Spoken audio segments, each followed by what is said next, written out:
Hi, everyone. My name is Nick Cosgrove. Welcome to Let's Talk, and I'm joined today by Meego Yassin. Meego, how are you? I'm good. Hi, Nick. Meego is a martial arts instructor and kickboxing instructor, and I really wanted to have him on today because I wanted to first give us a little background on your martial arts training and how you got into the industry. Yeah, hi, Nick. Thanks for having me here first. So I got into martial arts when I was 8, and I started with Taekwondo, and I competed. And I was born in Iraq, and that was in Iraq, and I competed nationally and internationally. And Up till I was my last competition was when I was 19, and then in Taekwondo, and then I switched to kickboxing, and I started doing kickboxing, and uh, and that's how I got into it. Yeah, so basically since I was a kid. Training wise, I stopped for a little bit because I had an office job, and then so I wasn't really competing or anything, but just for a few years, and then I got into jiu-jitsu. That was 10 years ago when I first came to Vancouver, and yeah, and that was that. What made you switch from Taekwondo to Jiu-Jitsu? I think you know what. One of my friends, Blair, he asked me. We were watching UFC once, and he's like, "Oh, Meego, how is your ground game?" I'm like, it's nothing really, non-existence. He's like, "Do you want to come and try jiu-jitsu?" And I told him that I actually went and did try jiu-jitsu just because everybody was trying it. Right.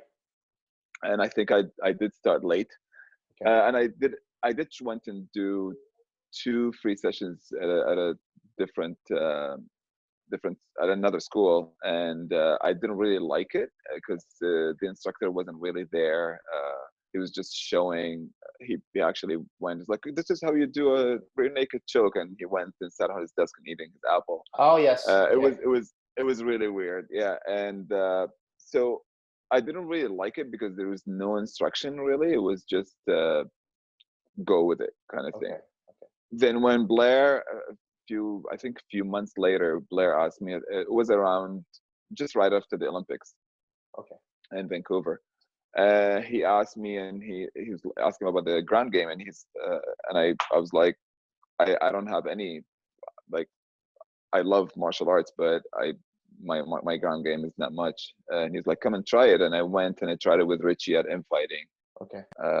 and yeah, and I've been training with them since, and it's all because of Blair. All because of Blair. And Blair, Yeah, was he a Jiu-Jitsu instructor at that time? Blair was blue belt jiu-jitsu. He wasn't an instructor. No, he was. We used to work together at Steve Nash as personal trainers. Okay. And for those that don't know, Steve Nash is a fitness franchise here in Vancouver, British Columbia. Yeah. So you were still working the office job at that time, is that right? No, so I'll track back a little bit. So Okay.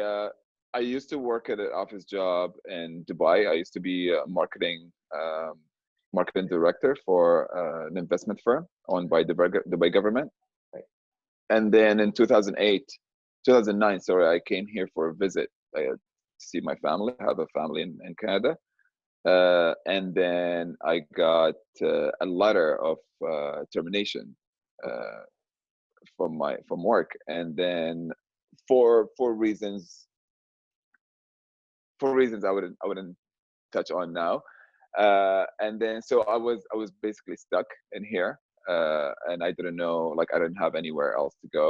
I haven't been to Iraq since the 90s, and we left in Iraq in 92. Sure. So I don't really have anybody there, and I haven't been there since we left. Okay. I was 15. Right. So and holding an Iraqi passport, I can only go back to Iraq. I can't go anywhere Back to else. Iraq. Okay. So I claimed the refugee status here, and yeah, I stayed here. Uh, so me being in Vancouver at the beginning, I was like, okay, I'm gonna go back and try to go back into marketing, and that was my degree. I have master's degrees in marketing from Cambridge, and so I thought I was gonna go back and do an office job, but I kind of like the lifestyle. It wasn't. I don't know how to say, like, it wasn't like me. I wasn't. I think the little break I had between, I mean, after Dubai is kind of like opened my mind a little bit on what do I really want to do. Right. Okay. So I thought I'd go back to fitness, and that's when I was a member at Steve Nash Fitness World, Okay. and so one of the trainers asked me if I want to try out and become a trainer. I'm a trainer. Okay. Yeah, so I was like, okay, you know what? I was thinking of leaving the office job, and I don't want to go back to it. So Okay. I'll I'll try it. I'll give it a shot. Right.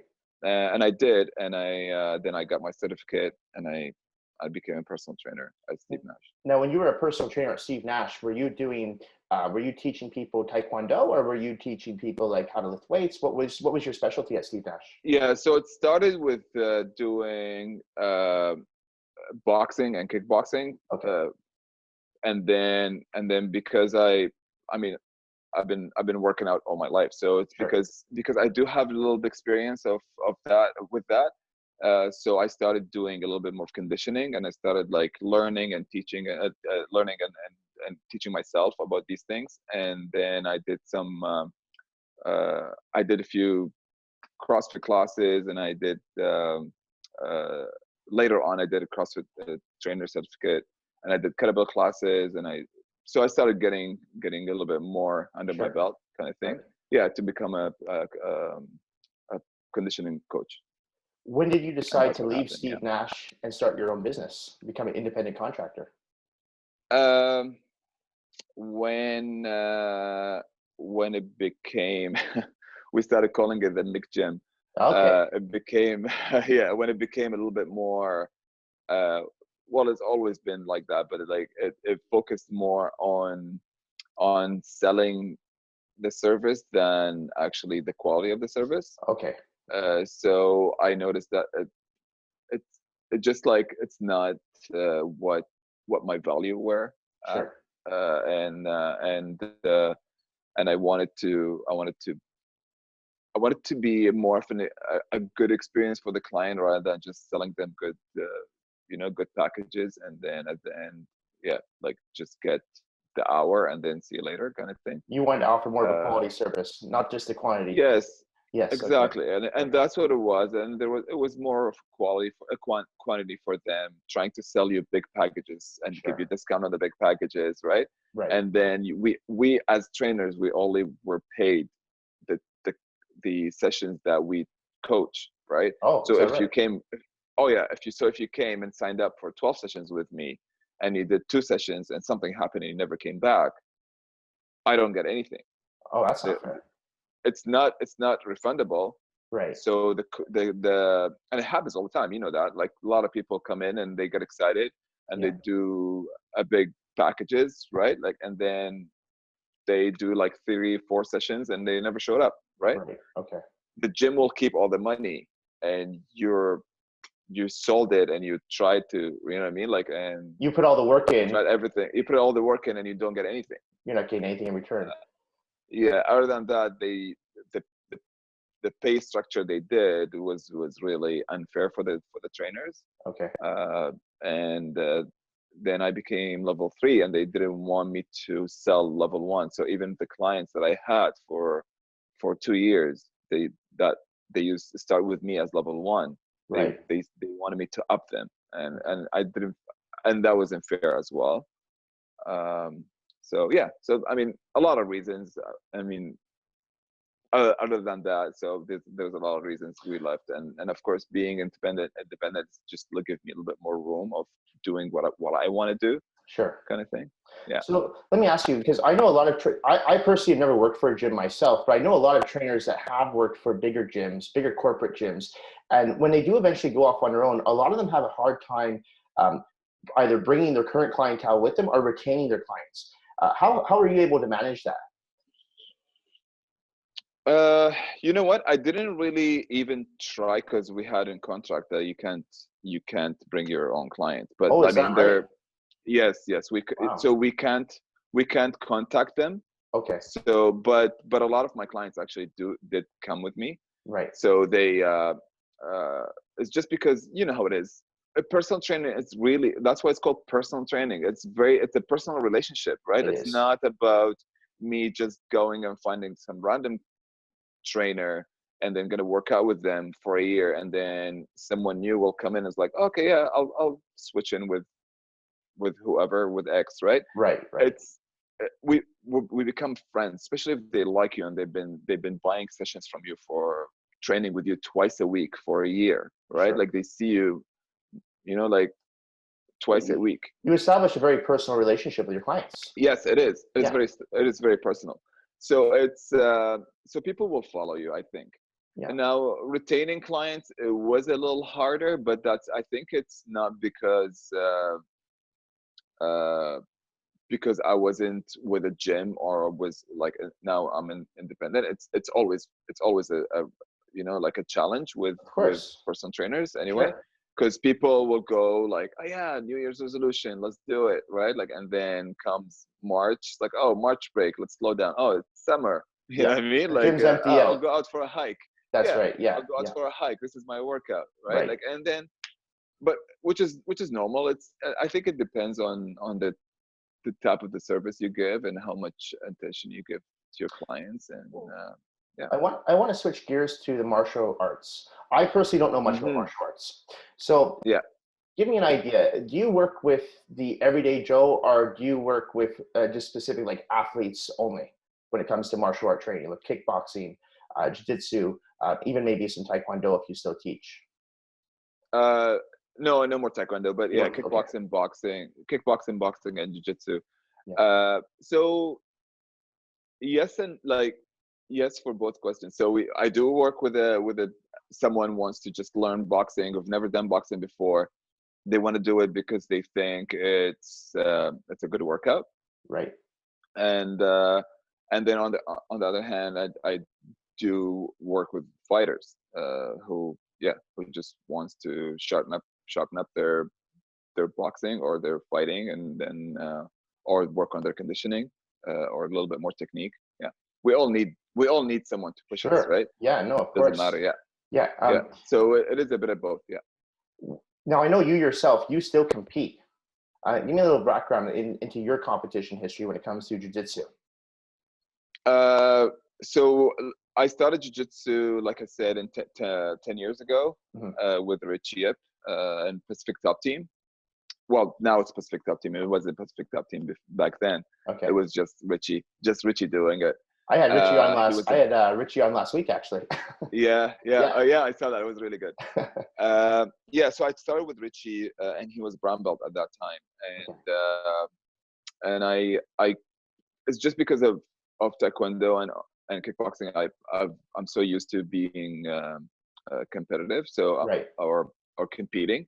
Yeah. In Taekwondo, we used to compete like at least twice a month. It was just so we compete so much. Okay. Uh, Jiu-Jitsu, when I first started, it was still newish, kind of. You don't see a lot of competition, especially in Vancouver, and still, like, now it's getting better, but there's not a lot of competitions in Vancouver. Right. Uh, but yeah, it's just because I'm a competitive person, so I just wanted. I always like to put um, my work, like to test, and I see what I can do Right. with it. And I competed. My first competition was when I was 6 months in jiu-jitsu. I was white belt, and then yeah, I kept competing. I slowed down a little bit a few years ago when we had our newborn. Well, she's three now, Okay. but slow down a little bit. It's just because of, yeah, like, it's the commitment can't be there as much. And Well, then I was back last year. I did the Worlds in Vegas. I remember that. Yes. Yeah, and I was planning to go back this year, but I don't know what's gonna happen. Well, how did you do in Yeah, the worlds? it was good. You know what? Because I didn't have any points. Okay. I'm not finding excuses. I lost my first fight, and I was out. But it's but you know what? Like the way I see it, the guy I lost to won the gold. So I'm like, okay, at least this is like a bittersweet. That's not so Uh, bad then. yeah, it's not so bad. And he was ranked number one. Okay. He's been winning worlds for the last 5 years. Right. So so the way it works with IBJJF is the more competitions you do with them, Yeah. the more points you have. Right. So because I haven't done any worlds with them or any international competitions, so I don't have any points with them. Right. So when I got there, I had 0 points. So I was ranked number 32, and there were 32 people in my category. So I was ranked number 32, and he was ranked number one. And that's Right. how they do it. They put the best with Oh, I the see. last Oh, last wow. rank. Yeah. That's Yeah, interesting. but you know what? It wasn't Yeah. that bad. I didn't really lose that bad. Okay. He knew technicalities better than me, so he played the court better Right. than me. He scored points on me, and he didn't want to fight. Like if you look at the video, he didn't really want to fight me. I was bigger and stronger than him, Right. so he just sat down and he scored 2 points on me, and he just sat there. Is that it? And yeah, that was for 5 minutes, and yeah, and You know, he won it. I compete in But again, bodybuilding. that's smart fighting, right? Like I can't take anything away from him. That's Right. he won Right. it, right? That's You sport. That's sport. Sure. Well, I was just going to ask you actually. I compete in bodybuilding, and I know what it takes to get ready for a show, to diet someone down for a show. When it comes to jiu-jitsu training, though, how do you prepare for a jiu-jitsu match? Do you guys have to make a certain weight? Yes, yeah. Okay. You do have weight category. You'll be within 10 pounds in that weight category. So my weight category was I usually compete 171 to 170 to 181. So Okay. that's my weight category. But this year I decided, or last year I decided to drop down a little bit because I usually walk around 171. Okay. So I decided to drop in the category below. Right. So I started dropping. Then I noticed that it's actually they weigh you in before you walk into the fight, like Right right before. before. So Okay. there's no it's like you actually weigh in and you go fight So right away. you can't And dehydrate yourself or anything like that. no, you No. can't. So Okay. you're weighed in with your gi, right? Oh, So with interesting. your outfit, yeah. So And how much does that weigh? so gis are between, I'd say a light gi would be 3 pounds, unless there are a few gis that I couldn't get at that time because everybody was buying it because Okay. of the walls. There are gis that are 2 pounds, Right. but the normal light gi is 3 pounds, and a little bit. It goes up to 5 pounds. Okay. So my gi was 3 pounds, and I dropped weight because we went to Vegas. So Right. I dropped a little weight. My goal was to weigh in 160 with the gi, Right. just to be comfortable. So I was walking around. My whole camp was walking around 168, 167. Right. I just wanted to be, because you don't want to go there and be disqualified because of Sure. half a pound, right? Yeah. No. Yeah. So when I got there, I think so all I did actually water loading, and I Okay. was drinking. Yeah. So that's all I was doing. Right. My food was the same. I do intermittent fasting, so Oh, you do. my Okay. diet was I do, yeah. And my diet was the same. I didn't change anything, but Oh. I was just drinking more water. And the day off, I just cut the water down. And actually, I think part of maybe like the anticipation and excitement, you drop more weight than Sure. you Yeah. think. So Yeah. I weighed in that morning with the gi, and Yeah. I was 165. Yeah. So I think that, yeah. So I was really light. So I'm That's like, okay, good. Then I can have a big meal now, You were good to go. and just relax. Yeah. I Uh, yeah. So that was actually the only time in my life that I dropped weight for competition. I usually compete the way I walk in. Like, yeah, I walk now, around. can I just ask you? I want to ask you a quick question. You mentioned that you're doing intermittent fasting. As an athlete, Yeah. I've actually never worked with. I work with people who do intermittent fasting, but not athletes. So how do you? I mean, how Yeah. do you train around that? Do you find that your energy levels are higher or lower throughout the day, or do they stay pretty steady? You know what? I've tried. So I never train when I'm not fasted, like when I'm eating Okay. at that period. But I usually train when I'm fasted, and I tried both. I tried training first thing in the morning and I try to train 1 hour before when I break my fast. So I usually break my fast at 3, Okay. and not usually. It's only because I used to train at 1 every day. I see. So I break my fast at 3, just an hour. I finish my workout for an hour, and then I give it another hour, and I break my fast. Right. That's when your hormones, your what is it called? Your Cortisol levels? your yeah, your hormone levels go like they spike up. Oh, I know what you're talking So about. Yes. Okay. Yeah. yeah, so I tried both, and my energy's always been really good. The days that I lift heavy, Yeah. I find it's a little harder. Okay. Uh, it's easier to fast till 1 if I don't do a workout in the morning. But when I do a workout in the morning, you're hungry, You're hungry. right? Like Yeah. your just body just going for it. So Totally. you know what? My energy has been really good,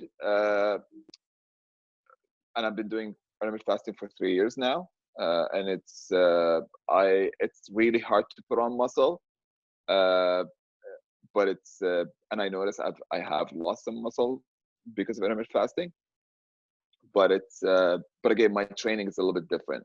Sure. I don't do isolations or anything. Most of my training is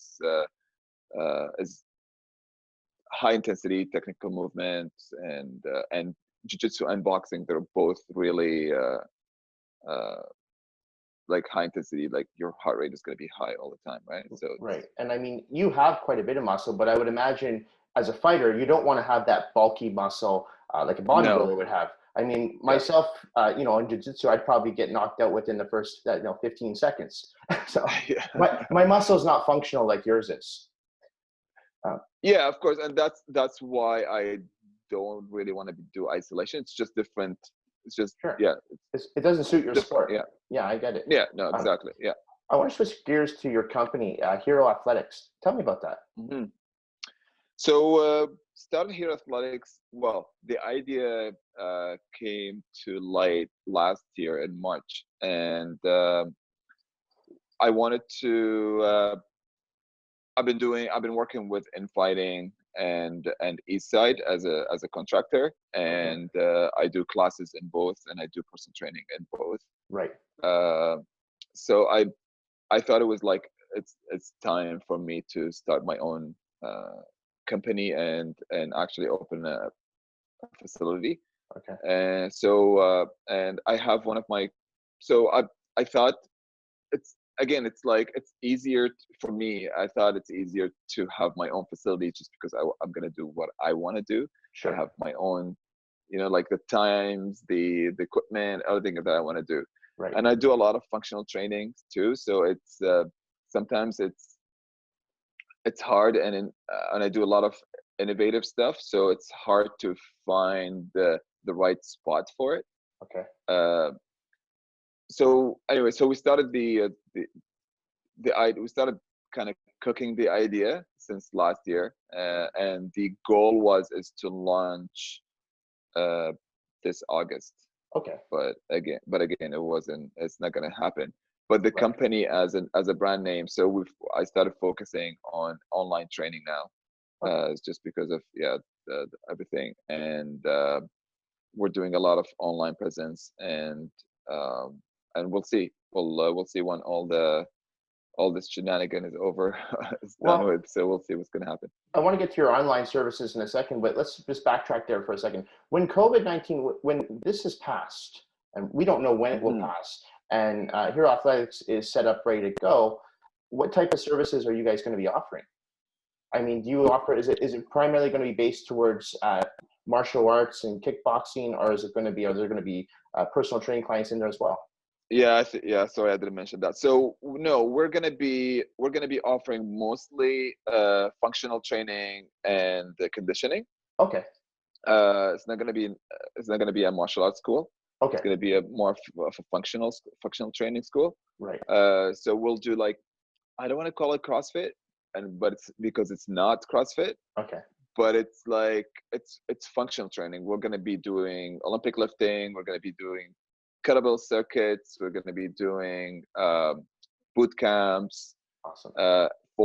And we're going to be working with athletes teams, because I already have few teams, and athletic teams and athletes that I work with, and so we're going to be working with athletes, with teams, and with the weekend warriors as well, right? Awesome. Like, it's not on the side, it's just because it's my passion. I'm going to be having a jiu-jitsu program for kids. Oh, very Kids. cool. Yeah. Yeah, those seem to be very popular right now, jiu-jitsu for kids. It seems to be Yeah, and you know what? It makes sense. If I was a kid, well, a lot of people ask me, what do you think what do you think your daughter would do? And it's like, oh, is she gonna do? Because my wife is a professional boxer, okay. and they always there's like, oh, is she gonna do boxing, kickboxing, or is she gonna be jiu-jitsu? And we both always say, it's like, no, jiu-jitsu, and because it's low impact. There's no striking at all, and it's one of the most functional or realistic martial arts I've ever done in my life. Right. And I've been doing martial arts since I was 8. Like, it's been what, 32 years now. Sure. No, 30, 34. I'm old. You're aging yourself. So you think you think it's a good thing for kids to get into that type of stuff at an early age? I think it is, because it builds confidence, and it's real. You know what I mean? Like, I'm not saying other traditional martial arts doesn't build confidence, or any sport. Any sport does. Right. But this one is good. Jiu-jitsu is really good because it's very, very realistic. When you're on the mat and rolling with someone, you're basically it's like a street fight without striking, obviously. Sure. Right. So it's and because you're going all out, you're just stopping when the person taps, because you're not going to break their arm, right? Or you're not going to choke them out, right? Yeah, so you're safe. So it makes sense, especially for females, right? Like, I teach self-defense for community self-defense classes, and they're free at Eastside, and nice. it's for women's and LGBTQ community, right? And everything I based it on jiu-jitsu. We don't do any striking. We mostly jiu-jitsu, mostly grappling, basically. Wow. Okay. Because it's just more realistic, and that's from my personal experience. Sure. Although my background is striking, but I would, like, if something happened in the street and someone attacks me, I wouldn't strike them. I would grapple with them. You would. Okay. Yeah. Is it a big turnout for the women's self-defense? Yeah, it's so I'll tell you a little bit about Eastside. So Eastside Boxing Club is a nonprofit gym. Yeah. We do a lot of community work. We do work with youth at risk, and we do work with frontline workers, and so we provide them classes and training, and that's all for free. Wow. And we do we do battered women. We work with women's shelters, and we give them classes for free as well. And we do the self-defense for LGBTQ community and women. That's amazing. And this is one of the reasons why I wanted to do training, because I always wanted to give back, kind of thing. Right. Especially when it comes to martial arts, it's just it's such a giving. Like, the community is always, like, it's always there. It's like it's giving a lot. I mean, I think it's every sport. I don't know, maybe because my martial arts background is. My background is martial arts, but I think, I don't know. I think any sport, but I'm not sure. But I can tell you, I was talking to a mutual friend of ours last week, actually, on the show, Richie Yip, and I was asking him, I said, why are the guys that do martial arts always so calm, so polite, and so nice to each other? And then I work with bodybuilders, and I was saying to him, a lot of these bodybuilders, we're egomaniacs. We're prima donnas. So I don't think it's in every sport. Maybe. I don't know. I think it's just, it's more predominant in your sport. Yeah, probably. I think part of it because it's humbling. Sure. Like, being a martial artist is really humbling, because it doesn't matter, especially when you get to a higher level. it doesn't matter how good you are. One day someone will come Right. and beat you up, Just wipe the right? floor with Like you. it's Right. Yeah. yeah, yeah, and like, and we're really close to each other. Like we're really close. Like for the guys I train at infighting, like we're really close because we're rolling, and I'm like trusting my neck, trusting them that they're not gonna hold that choke Right. when I Right. tap. They're gonna like go. They're not Sure. gonna hold that choke until I not pass out, but like until like it's gonna sound dramatic, but like I can until I die, right? Like Sure. they can Right. hold it for 20 more seconds and I'm done, Right. right? You're putting a lot of trust in But someone's so hands. exactly, so there's that trust, so that and it's mutual, right? So I think it makes you really like makes you really get really close to each other and become really personal kind of thing. Right. Uh, so yeah, so back to Eastside. So I think it's very rewarding I give bet. give back giving back to the community.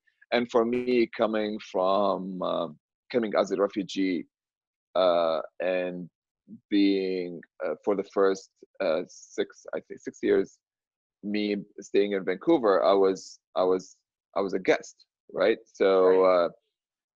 I and I was a welcome guest. I never felt anything, any discrimination. I mean, kind of, nothing that's visible. Sure. Uh, There's always going to be a few but assholes. yeah, yeah, Yeah. there's gonna be, of course. But so I always wanted to give back. I always wanted to just it's my little way to say thank you. I No. think for welcoming me here and like welcome me to the family kind of thing. Yeah, I think Yeah, it's great that you guys do that. That's a great service. Um, yeah. I wanted to switch over to COVID-19 and talk to you a bit about business, because one thing I noticed with you that you're doing is you're doing a lot of online training right now. Hmm. I see you doing a lot of Zoom workouts, group classes. What made you decide to put that all together so quickly? Just a You know situation? what? It's Yeah, yeah. So like, first of all, like when you have a family and this is your sole business, you need to find a way to do it, right? sure. Uh, so uh, so when we were away and we came back on March 15th, and everybody was telling us before we came here, everybody was telling us like, oh, be prepared, you're gonna be quarantined, and it's really bad in Vancouver, and we're like, we're in Mexico, and it's like, okay, nobody cares here. I don't know what's happening. Right. You guys were on vacation. Yes, Okay. we didn't really expect it to be as bad as when we get here. We got here and we're like, okay, now what? Like I can't wake up tomorrow morning and go train my client at 6 a.m. Right? Right. Like, and because nobody wants to train with me, right? Like, oh well, not with me. I mean, nobody wants to train. The gyms are closed. It's That's like right. it was a little bit of a shock, but a shock. So, but like I think uh, I don't know how to explain it, but I think for me, I didn't really sit back and be like, oh no, what am I gonna do? Right away, I was like, okay, this is what I'm doing. I'm gonna switch to online. I'm gonna try my best to keep it going and keep the momentum going because I Right. can't stop right now. Sure. Yeah, and I always wanted to do online. I just never had the time Okay. to do online training. Right. Uh, it's a lot of commitment uh, to be present online, Sure. especially like on social media and stuff, and like film videos and post videos, and It's so exhausting. it is exhausting. It's a Yeah, lot of work. It's a it lot of work. is. Yeah. So I did like 3 workouts I think that Okay. are free, and Right. then started offering it for a little like $7 for group That's training. that's And actually very generous of you. that's the Yeah.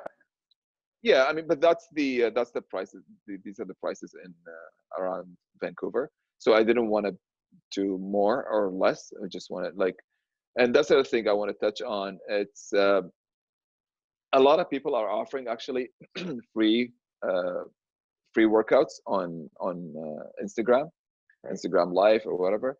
Right. I would say like, yes, thank you for doing that, but at the same time, you're really affecting the others, right? Like, so imagine like me opening a big gym and like, yeah, okay, guys, it's free, Yeah. coming in, Right. right? Everybody will go to that gym. Like nobody will bother and go pay to, Exactly. right? They're So taking money out of our say, pockets as contractors. We exactly. do this for a So living, right?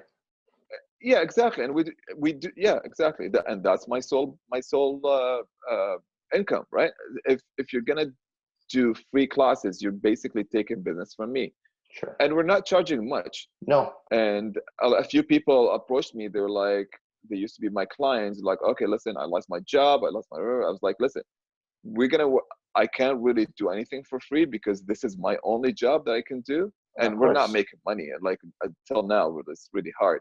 Right. But but we can work something out. If it's really bad, then yes, then it's on. I'd say like it's on personal basis, Sure. right?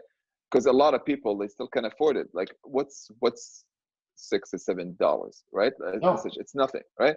But when you have 30 people in your class, that's when it makes a difference to me, right?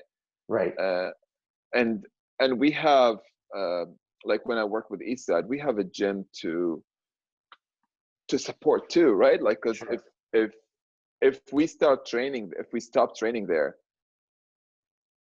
who's going to pay the rent for the gym, right? Right. Like so we need to keep the clients going, Yeah. and because we can't bring anybody to the gym, obviously we do everything online, right? Exactly. So and that's another way to support the gym too, right? And same thing with infighting, Yeah. we do classes to support the gym, uh, and that's another way of giving back, right?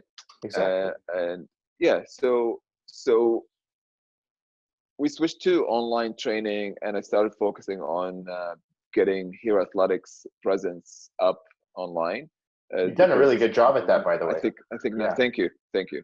I think because it's the time now, Right. and hopefully, like if everything went back to normal, I don't know Whatever how that is. normal it Yeah. will get Yeah. back. Yeah. Yeah, and yeah, exactly. I think when everything goes back to normal, I think it will be a good base Sure. for us to have, right? Like if you have your online presence, Yeah. it's the future, I think. I agree I with think. you. And I think it's really important for everyone to support our small businesses right now, because we're Hmm. going to be the front runners when this is done. We're going to be guiding people out of this. It's going to be the small Yeah, businesses. And you yeah, mentioned, people giving free workouts and free training sessions. And I always think, well, what's the quality of that service that you're getting? Is it the same from your coach yeah, who's only really asking you for, like you said, that $6 or $7 for the session that you've always done with him? Just now it's in a different way from in person to online. So yeah. I'd be very skeptical to just book a free session with someone online, especially, for all we know, they're not even a trainer. They're not even licensed, so you get what you pay You for know at the end what? of the day, Because right? yeah, of course, because Yeah, you don't really have to be licensed to just click on live on your Instagram and exactly. just start jumping in front of the camera and do stuff that you just looked at YouTube, right? Exactly. Uh, I'm not taking away from anybody, right? Like No, there are a lot of really good trainers that are doing it too, and they're trying to to build up their business, but the whole thing has been what, a month now, about that, yes. and I think it's time now to kind of like slow it down on the free stuff and like try to either treat it on personal basis, uh, or find another way, because you're hurting everybody. Like I agree. if I open, yeah, like I said, if I open a business, if I open a coffee shop and put it next to Tim Hortons and like be like, okay, free coffee, doesn't Yeah, matter what the coffee tastes, a lot of people will come to me rather than exactly. going to Tim Hortons, right?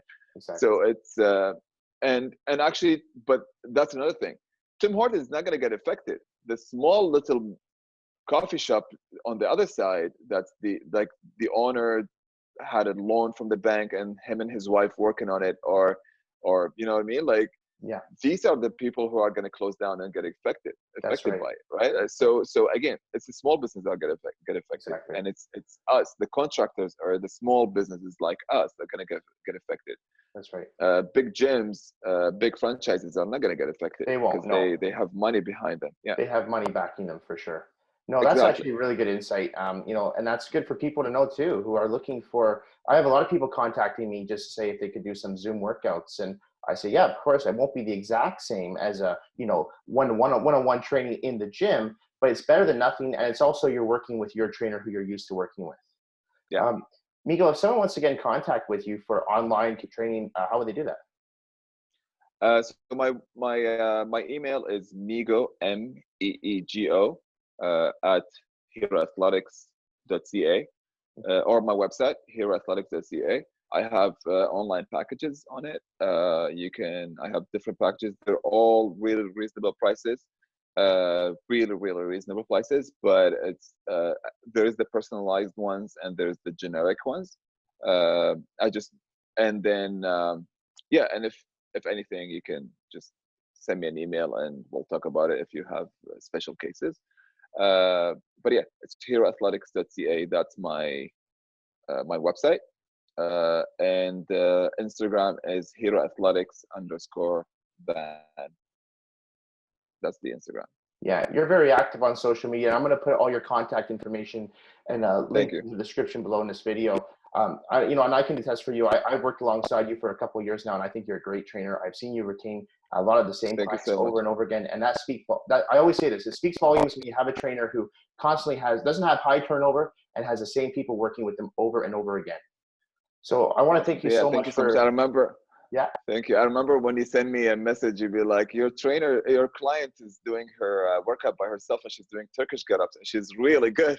Really? I thought she was a trainer. It was the first time I saw her. And then I was like, wait, that's Meego's client. And she was just in a gym on her own doing it. I was like, I very rarely would I see clients doing it like perfect form, but the intensity was there. So you've trained them well. These guys have been training with me for a while. Yeah. Yeah. You've been doing this a long time and you're going to do it for many more years to come. Hopefully. Meego, thank you so much for taking the time to spend with me today. I really appreciate you. On. It's always a pleasure talking to you. Yeah. And this video should be going up, I would believe, on Saturday, actually. So this weekend. Oh, awesome. So something to look forward to. We'll share it. We'll share it all over. Okay. Well, I'm going to see you again soon, I'm sure. And I look forward to seeing some more Zoom workouts online. Awesome. All right. Thanks so much, Meego. Okay. Have a great day. Bye. You too. Bye.